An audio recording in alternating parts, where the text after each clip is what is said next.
Okay, hi everyone. I'm now up to a good number of people who have joined. Thank you so much for taking the time out of your evening to join me. I do have a presentation that I would like to go over with you all, and it's really quite exciting for me personally, because it's a reflection on how amazing Year 9 are doing in school now that they are in their GCSE options. So I will share my presentation with you all, and by all means, I hope I've covered everything, and I've also covered frequently asked questions. However, the presentation is relatively self-explanatory. However, I will go through each of the slides, so bear with me and I'll just share with you my presentation.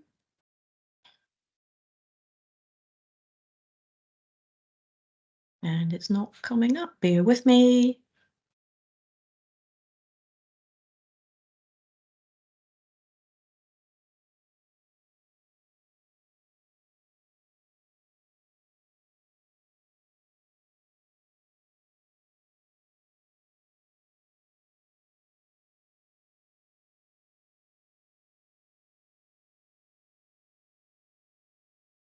Okay, once.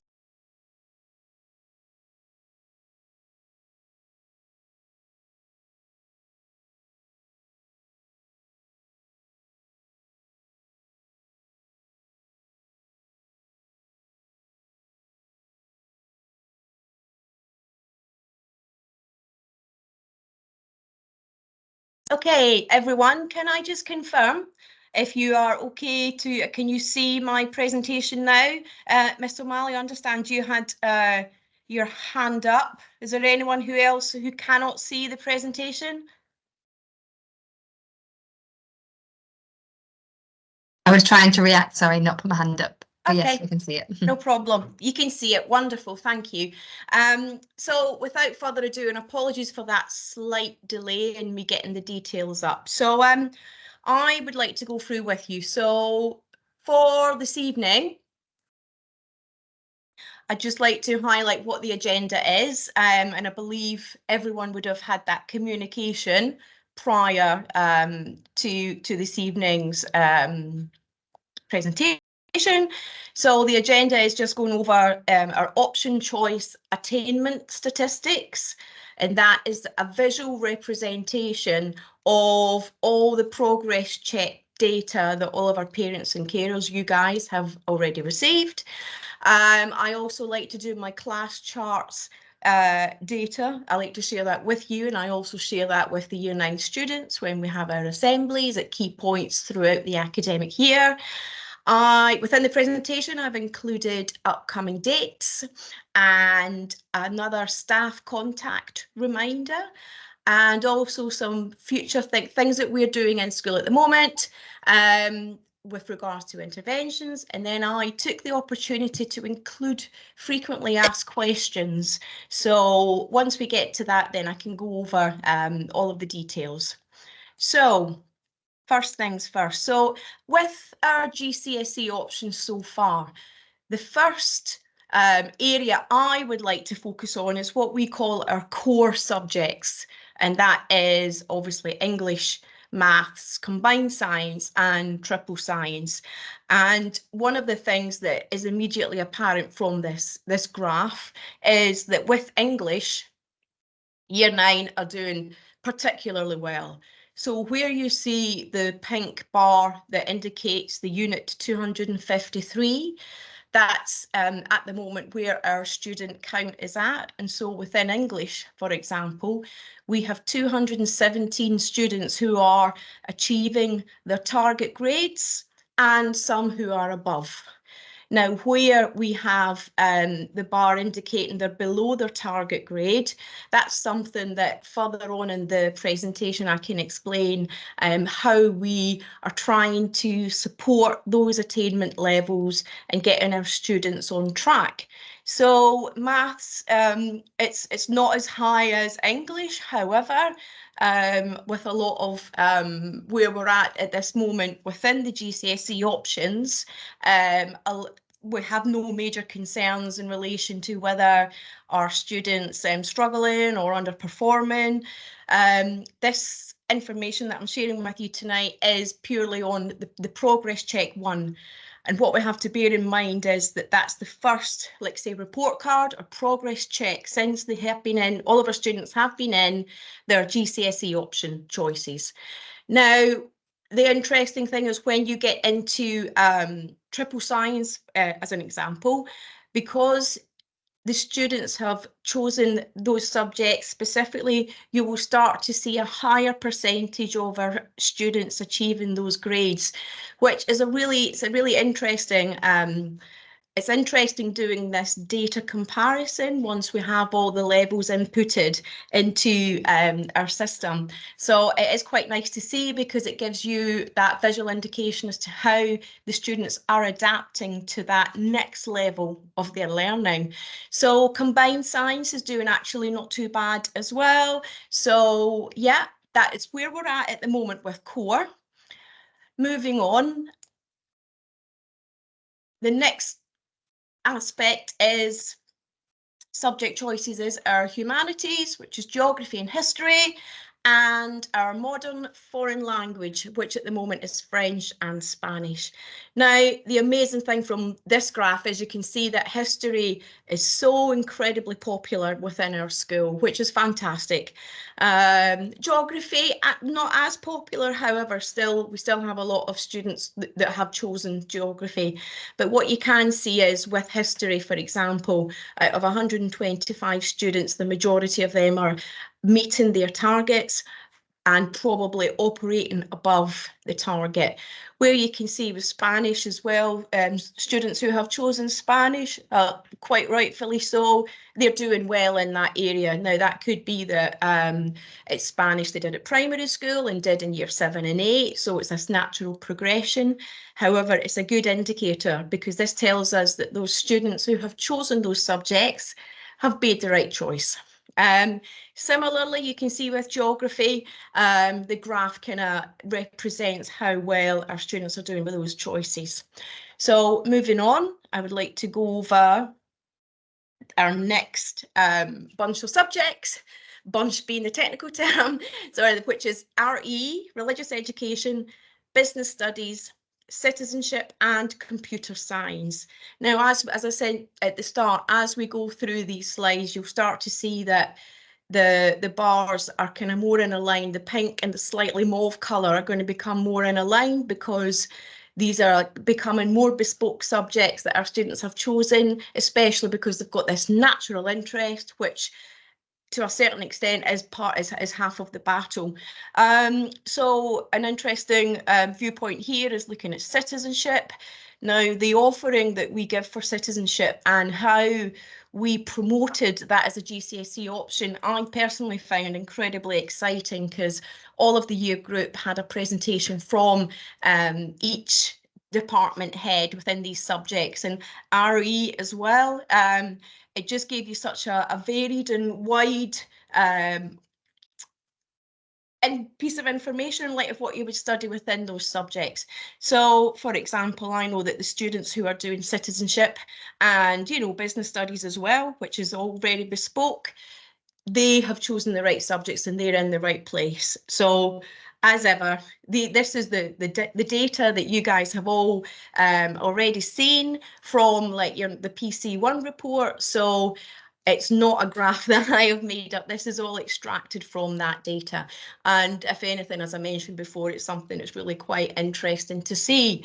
So that's where we're at with those subjects. So moving on, we are now going into our more like creative side of the school. So we have art, photography, iMedia and film. Now, one of the things that's all we experience year on year is how popular photography is as a selection, because I think a lot of the students in year 7 and 8 see like the upper school students going round about the school taking photographs, and you know, always looks quite a kind of trustworthy free-form exercise in school, but one of the things that we always ensure we relay to all of the students is that photography is not just taking photographs. And for those of you parents who are like a professional photographer or even have it as a hobby, you'll know that that is an aspect that we have to ensure that the students are aware of and make sure they're doing their research and their theory. But just looking at those figures, we have obviously quite a big percentage of our cohort who's doing photography, 82, and by and large, the majority of are doing okay. I mean, you may be getting more familiar with them asking you to pose for them. If they're doing GCSE photography, you're going to have to get used to that for the next 3 years, depending on what they're studying. Equally, good results from art, because obviously out of 52, we've got 44 who are really excelling there, which is really encouraging to see.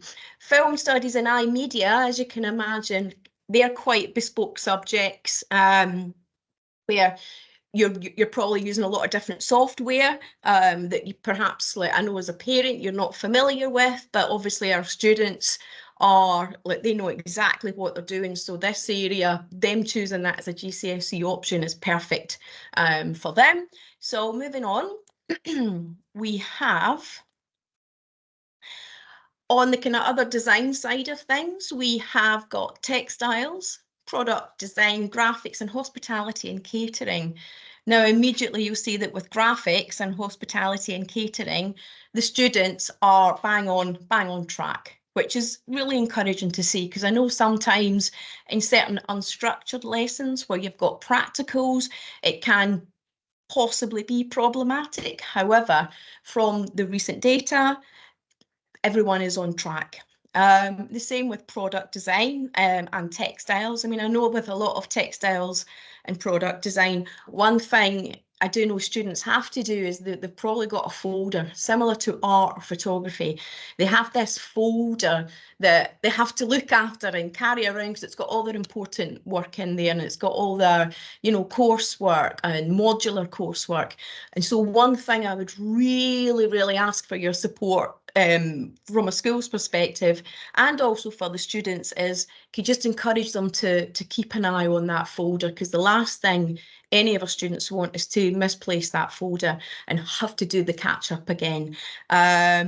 That's something that I know that the teachers in these subjects are kind of really getting students to work with. And it's just that idea of taking ownership. It does mean they're carrying it around school. However, I like to see how sometimes some students are actually quite proud that whatever they have in their folder, a member of staff or another student will come up to have a look. But by and large, with that other design aspect, with the GCSE options, our students are doing really well there as well.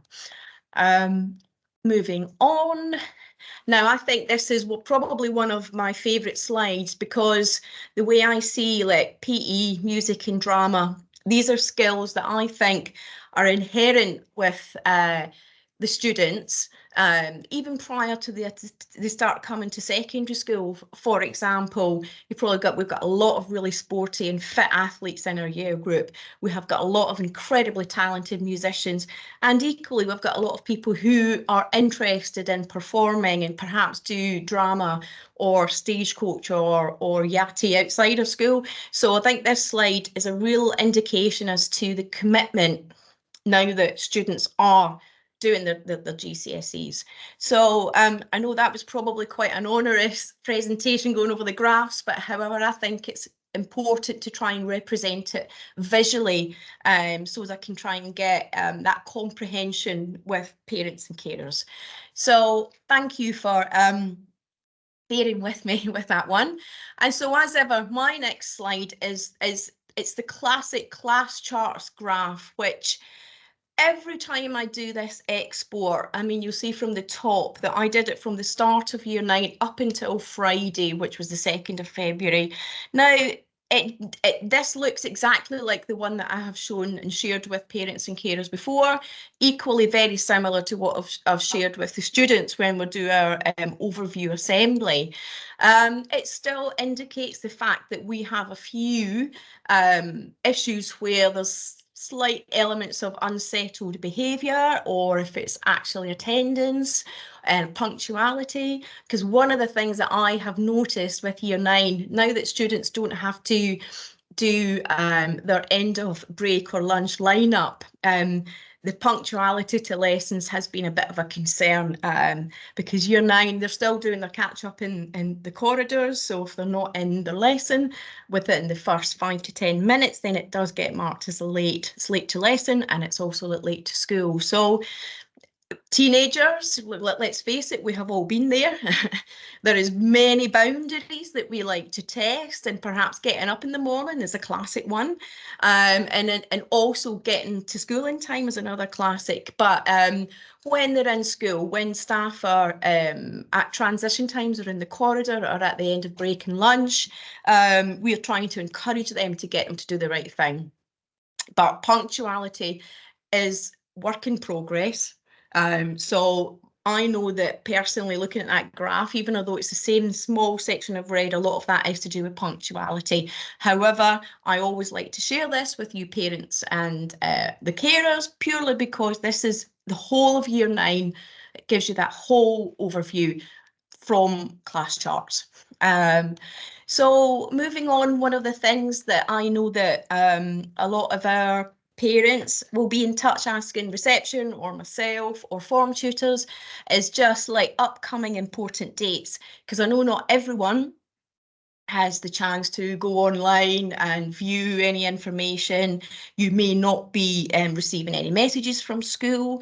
So one of the things that I come to later on in the presentation is just to encourage reaching out to the school, calling, being in touch with form tutors. However, upcoming dates, we know that this Friday is the last day of our half term, and it's what we call Creative Day in our school, where there's certain year groups will be in school engaging in particular workshops, or as you are aware with Year 9, the different forms are going on a trip on the Friday. So that's just to let you know that obviously that's coming up on Friday. I know if your child is with you right now, they're saying, ask Miss Diprose if it's non-uniform day. Not the case. So for the trip, it is come in full school uniform. Now, because there's probably a lot of walking going to be done, then trainers are permitted, but full school uniform. And as ever, mobile phones are a no-go area. So we are off for the week after this Friday. It's the half-term week. And then, so things coming up in March. I know, I can't believe we're in March already. So I do know that there's a science trip in the offering.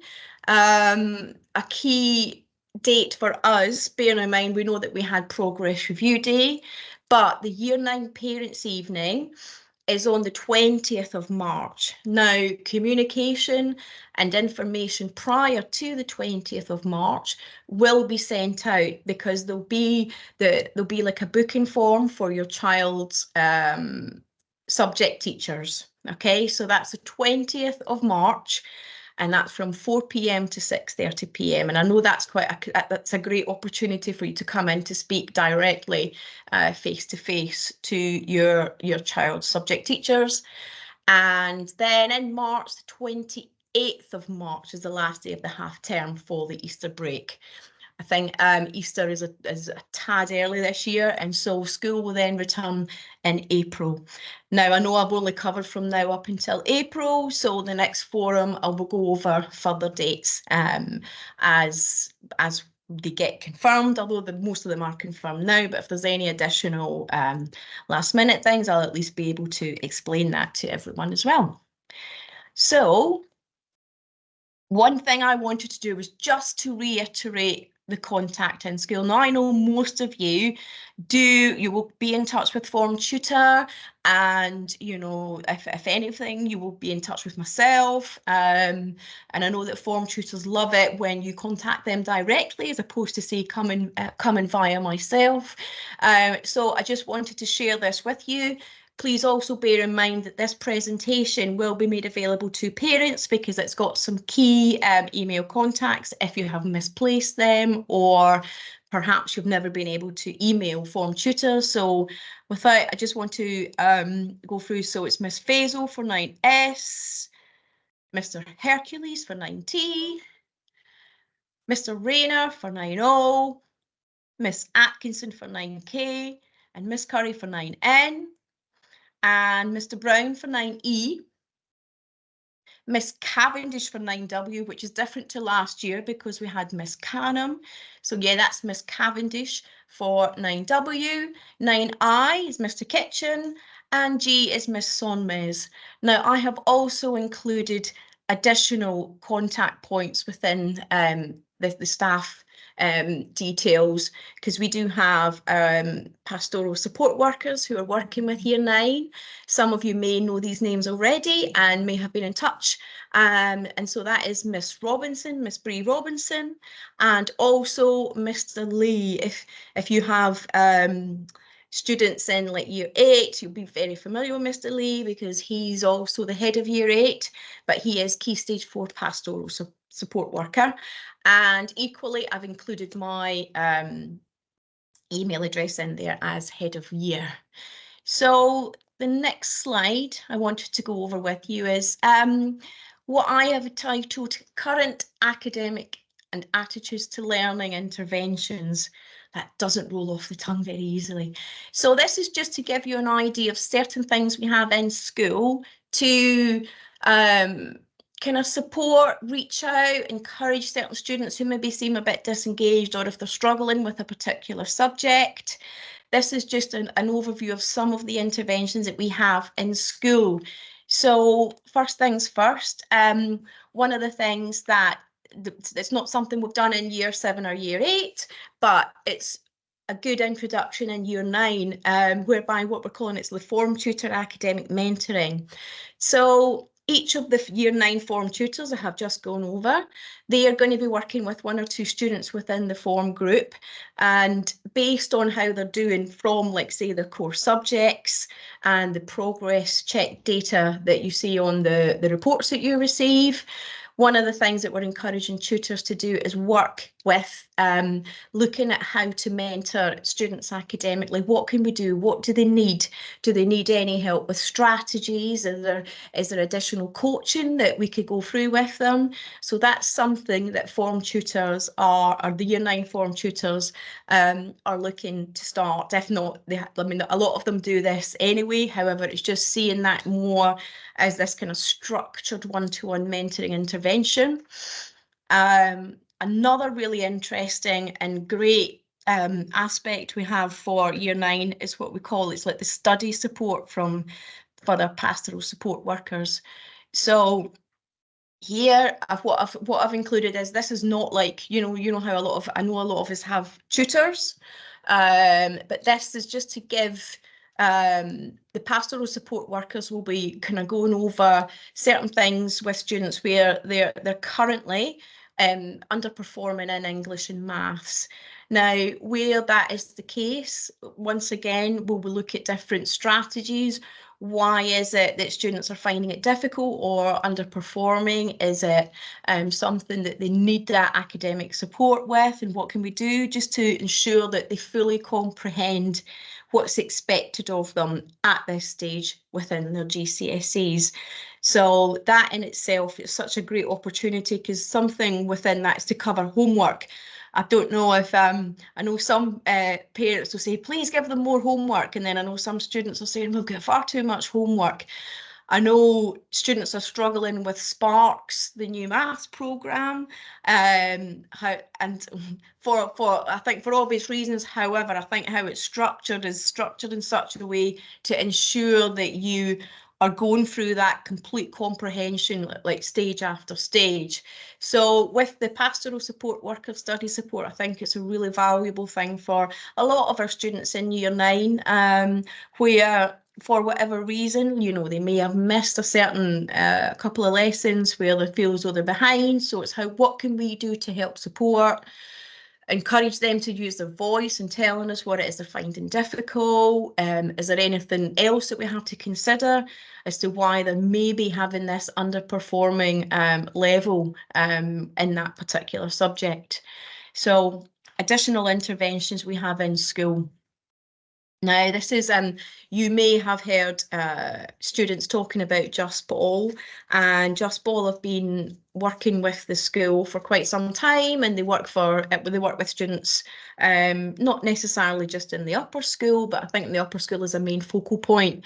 And the beauty of this is it's like with certain students, as you can see when we looked at the slide for the PE, drama and music, students who have a strong aptitude for PE and being quite physical and sporty, they may sometimes struggle in other areas. And now that could be with behaviour in school, like could be with focus in school if it's a more theory lesson, but equally if, for example, where students are maybe struggling and they're feeling a little less motivated, you know, to be part of what's going on in school. So Just Ball, it's an incredible one-to-one coaching service, and it's like one-to-one mentoring with this company. And please, by all means, I would have included it in here, but if you just even Google Just Ball, you can see a lot of the testimonials in light of students that they've worked with, and they're a really great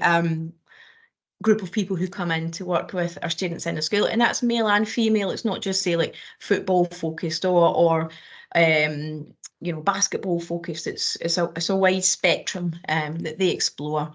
An additional thing that we have, which has been introduced by one of our PE teachers, Miss Ferreira, is Girls Active.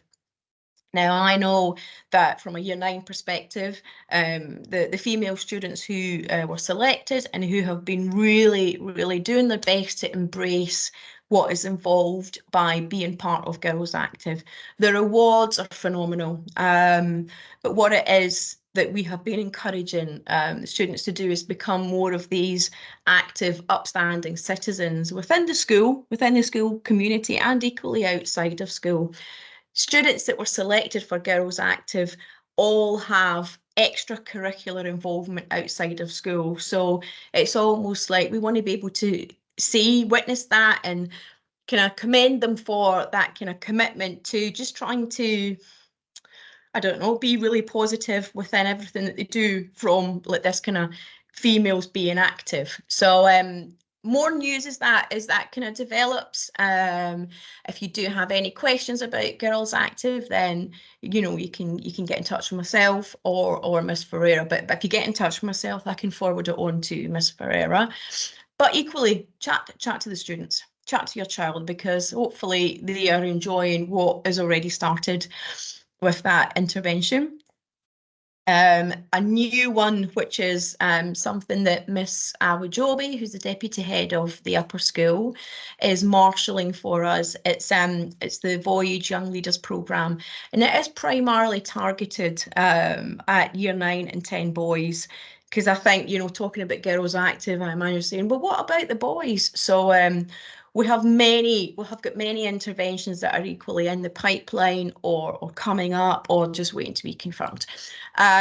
So as I said, this is something that Miss Awajobi is marshalling, and it's project working towards this kind of safer and sustainable cities. And that's the kind of the starting area which has got a full scope of where it's going to develop. And so that is going to be starting the introductory conversations and getting together starting this week.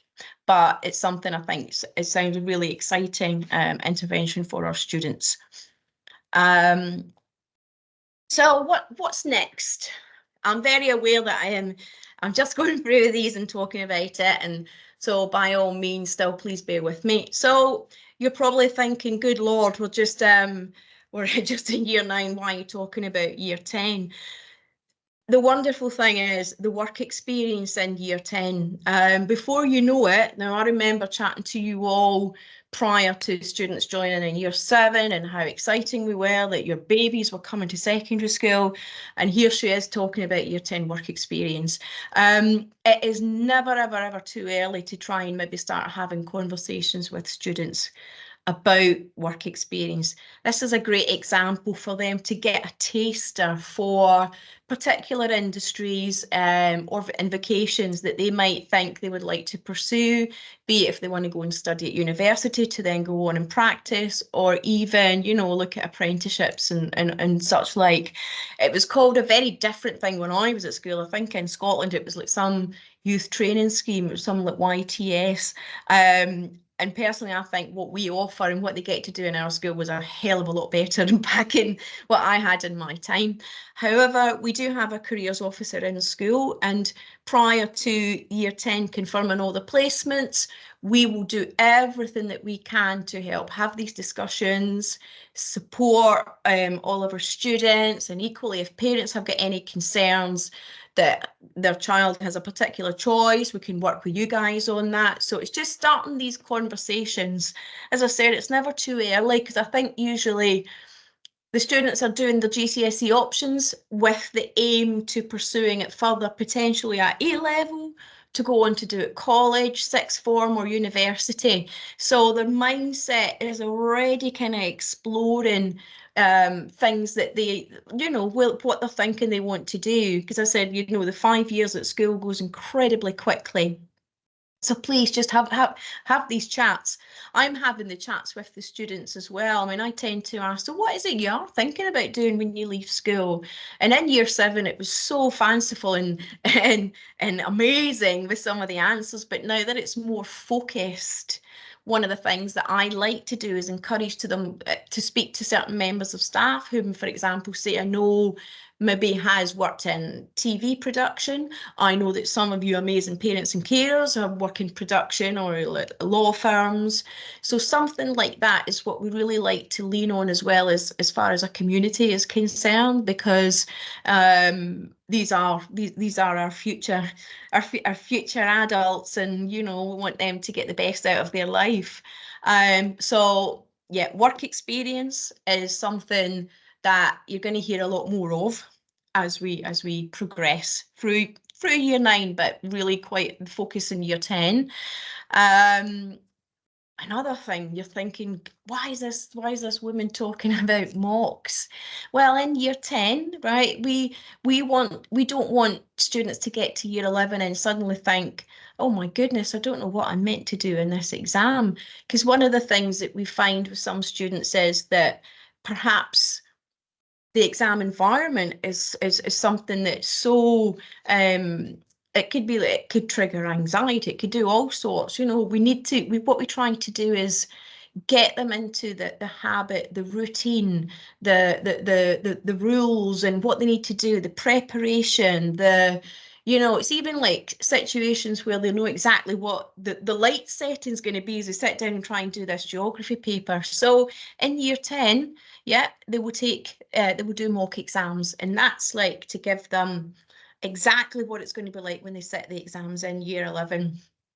Now, I know our current year 10s, whenever they have to do any exams of that nature, you can tell where they get nervous, because it's like, wow, we're here already and we're trying to think about what it's going to be like next year in year 11. But I know I sound like a stuck record. That time goes so incredibly quick. And before you know it, you know, it's like, if we haven't done our best to help prepare students and equally help parents and carers know what we need to do to help support and what we can do to, you know, even help students get into school on time, something as simple as that, so that they're there to sit their exams, they're prepared.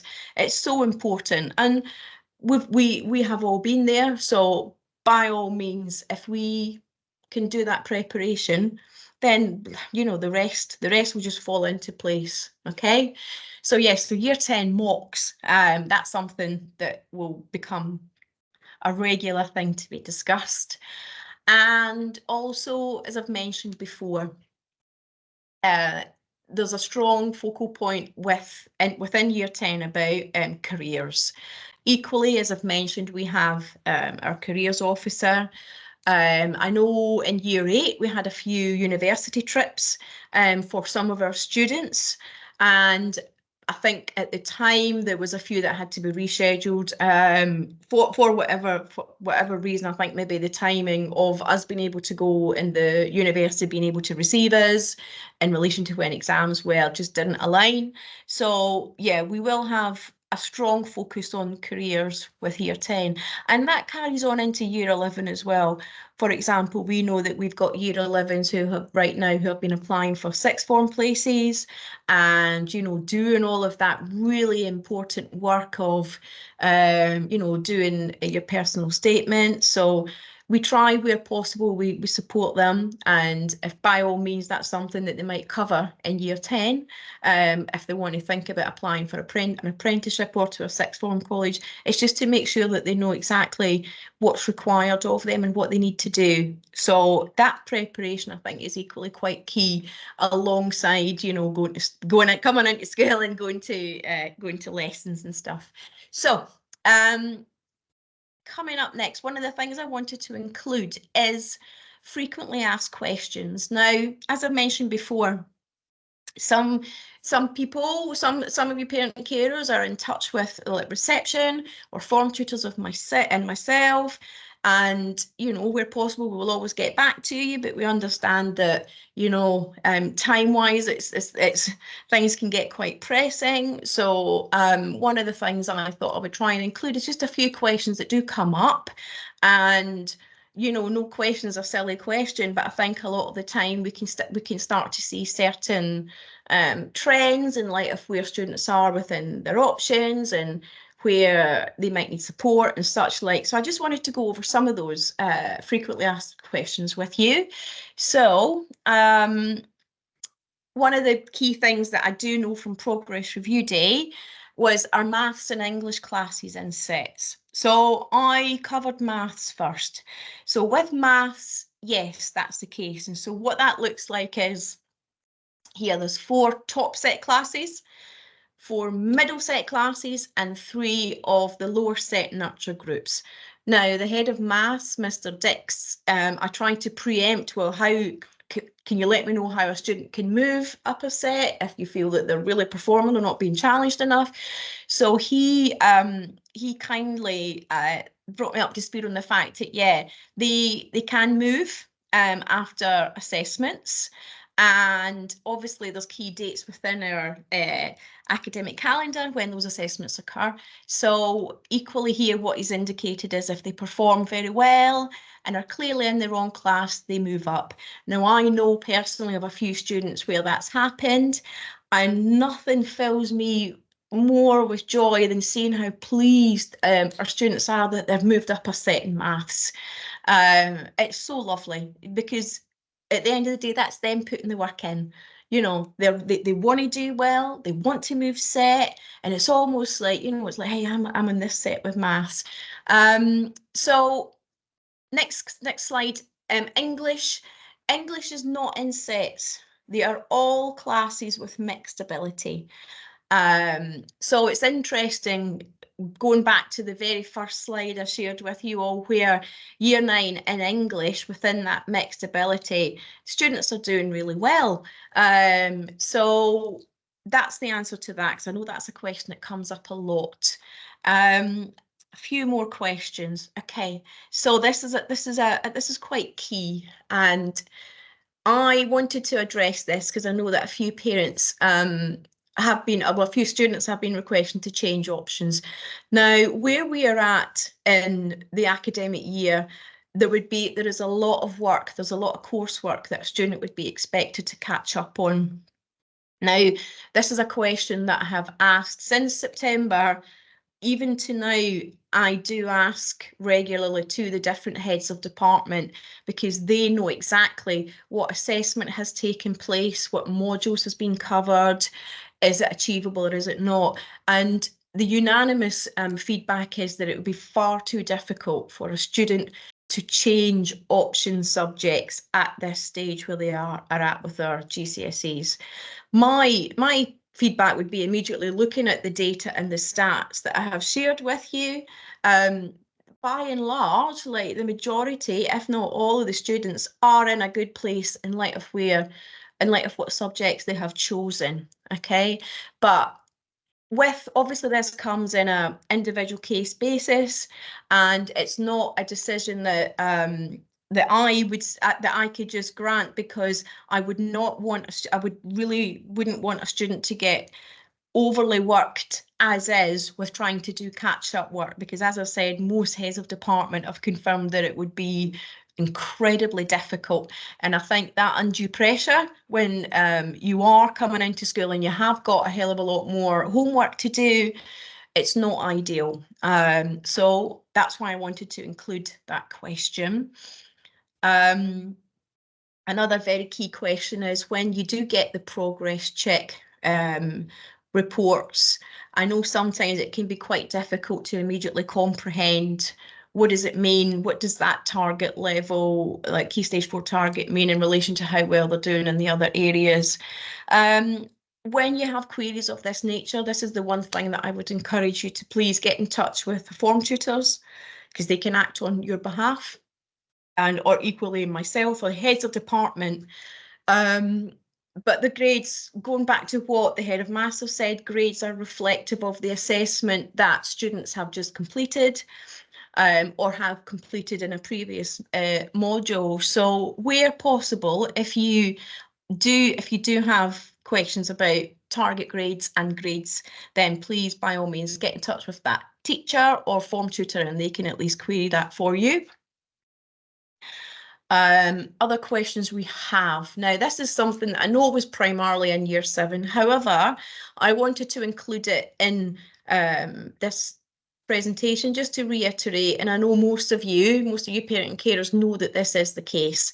There are very few students in the school who do have a toilet pass, and those that do have actually got they've got their pass in conjunction with the school nurse, because the GP will have been in touch with school, whereby we've got medical records to stipulate as to why students need a toilet pass. Now, where possible, there are situations where, you know, some students haven't had a chance to go to the toilet, and the lovely thing is that if they use their words, they talk to the teacher, and we can make it so. But toilet passes are very bespoke, and that would be something that would be authorised via the school nurse. Okay, but I know that's less of a thing for Year 9, which I think Year 7 it was definitely an area of concern. Another bone of contention is permission to have their phone in school. I just want to reiterate what we said from the very start. One of the things, we know phones are expensive. Phones get damaged, phones get lost, phones get stolen, all sorts. But equally, you know, we do understand that some parents like to know the location of your child at the end of school, if they're going to be able to phone you. We're already aware that some students since Year 7, parents and carers, you guys have contacted the school to seek authorisation for the school to be left at reception. That is authorisation that would be from the head of the upper school. But one of the things that I wanted to highlight is that it is in extenuating circumstances, purely because, like, we've got a school of nearly 1,700 students where capacity for students handing mobiles into reception, that would just be quite unrealistic. So where possible, we want to just continue with that rule, because unfortunately we still, and I know it's something that was primarily in Year 8, but unfortunately we still have a lot of situations where people on Snapchat and social media and such like potentially using it in an unkind or unthoughtful manner, and we just want to eliminate that as well. School's hard enough as it is. I can't reiterate that anymore.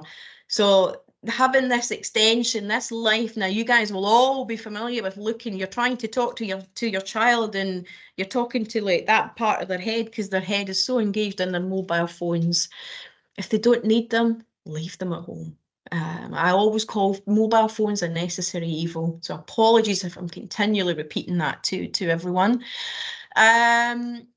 This links quite nicely onto this fact of when we've had reports of, you know, certain students who are being quite unkind to other students in school, be it via Snapchat or WhatsApp and all sorts.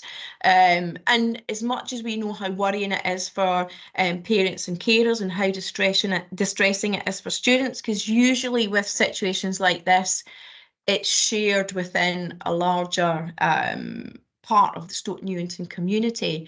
Now, nobody wants to air their dirty laundry, for want of a better expression, but where possible, we listen. I want students to report if there is anything directed towards them, if it's something that we need to be informed of in school. But where, for example, if somebody is sharing images or personal data, and details, we've got like a kind of real strong law against GDPR.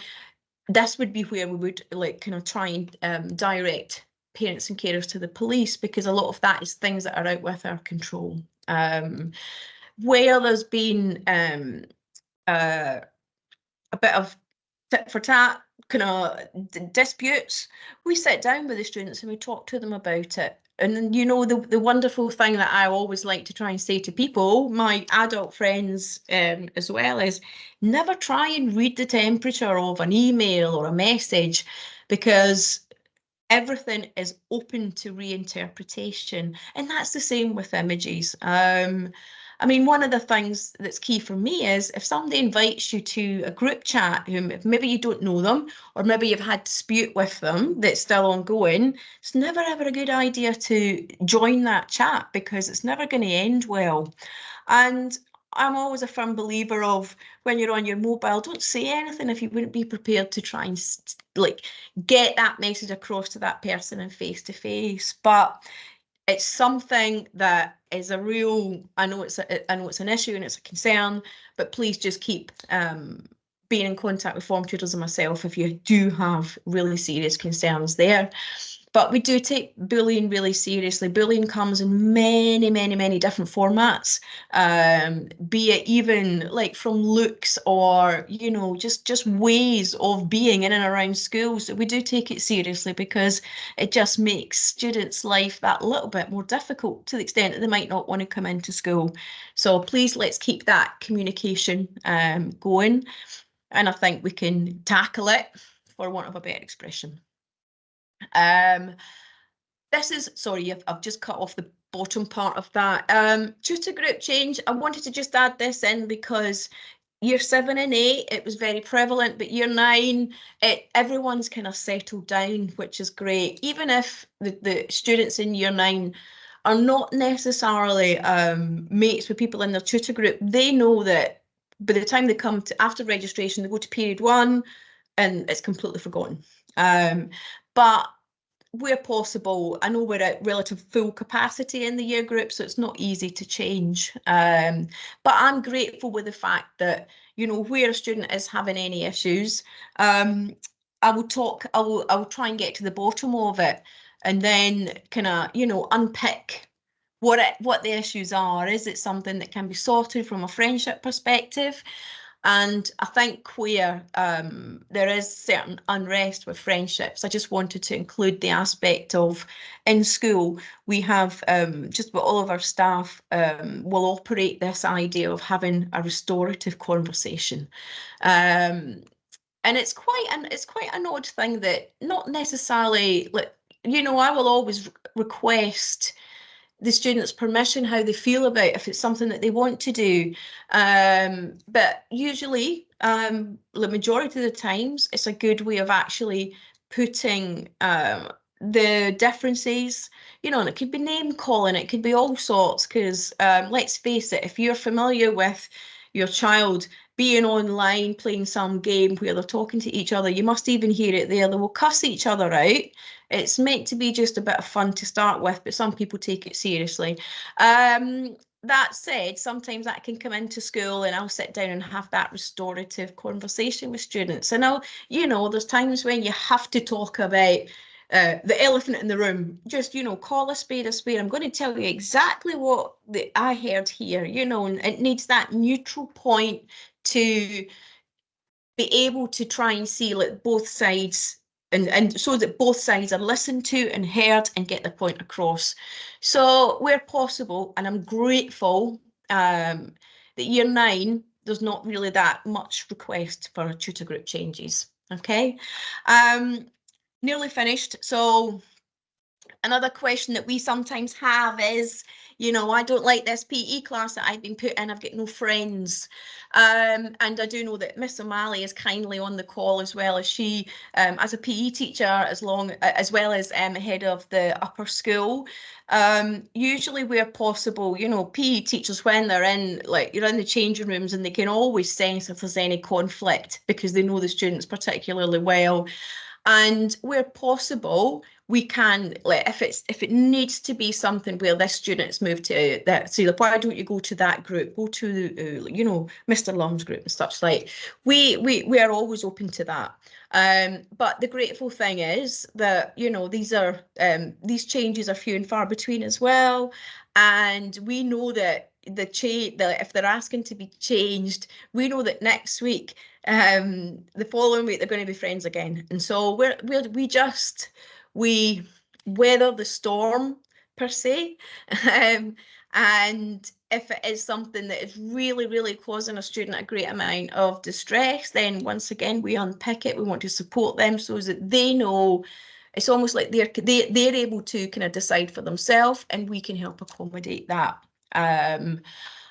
Other questions I have, it's something that's come up recently because, as I said, we're lucky. We've got an incredibly sporty year group, and personally, I love it when I'm on duty every day and I'm seeing what students are doing, like playing football, or, you know, last week we had Interform, and it's amazing, and you really get to see how, like, incredibly sporty and talented our students are. It's like you see them in that completely different realm. But that said, we do know that sometimes people can be injured. And so rather than, you know, we would never ever force them to participate in a PE lesson. However, still encourage them to be in the lesson where they're actually observing what the other students are doing, because let's face it, it is a continual learning environment. And they may even have the joy of actually being a referee or umpiring, depending on what the activity is. However, under no circumstances would we say, have a student who was injured and potentially is in a cast, be it on their arm or their leg. We would never ever put them through that physical PE lesson, because we could immediately tell that it's something that they're not able to do. The beauty there, thankfully, to parents and carers as well, you guys will always be in touch with us. And, you know, there's nothing breaks my heart more than coming into an email saying, sorry, Stan has hurt himself or such, like, you know, just using that as an example. No one in particular. It really, really upsets me because I know it's either a skateboarding accident or somebody's fallen off their bike and such like. Okay, so moving quickly on because I'm very aware of time. Something I wanted to say is just when a student is poorly, and we will always phone parents and carers just to say, look, they're unwell, is there any chance you could come to school to collect them? We fully respect the fact that that's not always possible. So when that is the case, if you authorise a student being able to go home on their own, that would be authorised via the senior leadership team. Now, that may be Miss O'Malley or Mr. Bino, but we would always seek that confirmation. Primarily for year 9, year 7 and 8 students will always have to be escorted home if that is the case. I'm very aware that a few people have put some questions in the chat. What I can do at the end of this session is export the details and I'll get back to you. I wanted to add this in because I know this is something that, you know, you might find difficult to view on the website.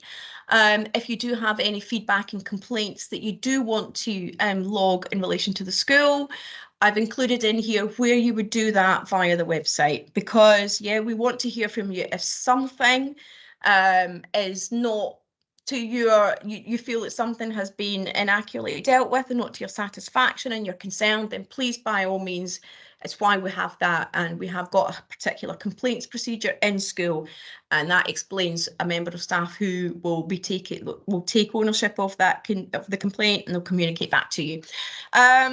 So once again, I wanted to share that all of the details of this presentation will be shared to all of you. I'm going to have it sent to parents in the kind of most economical way that it doesn't cause the system to shut down.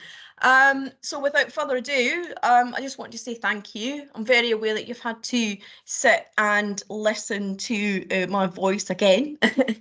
And so, yeah, so thank you to everyone. So, yeah, please let's keep working together and doing the right thing, because whatever you guys are doing is amazing.